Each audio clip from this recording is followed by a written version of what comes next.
မင်္ဂလာပါမင်္ဂလာပါမင်္ဂလာပါနာမည်လေးနဲ့ဘာလဲဒီစက်ပါတော့အားလုံးလည်းဒီလိုဘာမှဘာဒီပါလေကျွန်တော်နေထဲမှာကျွန်တော်ဒီ IS Business Sample မှာကျွန်တော် RMC လုပ်တယ် Rapidly ရုပ်တယ် Rapidly ရေးတယ်တချင် original နဲ့တော့လုပ်တယ်အရင်ကအရင်ကတည်းကအဲ့ကိုရရကျွန်တော်ဘာမှမရအောင်ကျွန်တော်ဒီ index ပုံမှာကျွန်တော် melody ကိုပြင်နေတယ်ကျွန်တော်လည်းအားလုံးဆောင်လုပ်ပါတယ်ဒါလေးကိုမေးတော့ကျွန်တော်ကAS ပုံရောခေတ္တကြီးပါတယ်ရှင်းရေးပါတယ်တော့လူများလုပ်ပါရတယ်ဘာသာတော့ဒီလိုဘာလဲဒါလေးဘာရ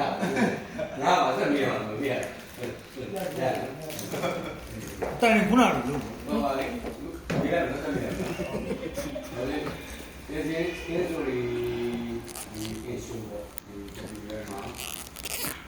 ဒီစံပုံလေးနဲ့အဝကြော်ပြီးတဲ့အကြောင်းပေါ့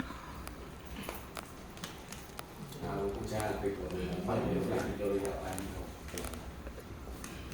တော်ဒီတန်းလို့ဒီလိုလိုပွဲရှိရင်တော့ကိုချမ်းဒီဖီလန်အောင်တော့ကိုချမ်းကသူ့ပြောတယ်ပေါ့သူ့ခေါ်တယ်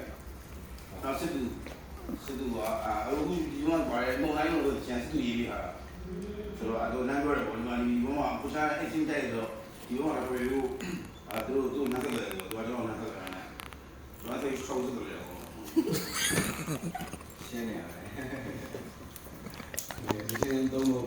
ပြောရတယ်ပြောတယ်ဒီကိစ္စဒီကိစ္စပြောတယ်ကျွန်တော်ဒီမောင်တို့စိတ်ရောက်ကြတယ်ရှင်းလိုက်တာရှင်းထွက်တယ်နော်လိုက်တယ်ပြောဒီမှာကိုချမ်းတောင်းဆိုထားတဲ့မုံတိုင်းလို့ဆိုရင်ချင်းနေပြန်ပြီးတော့ပိတ်မှာတော့စိတ်ကူးကိစ္စ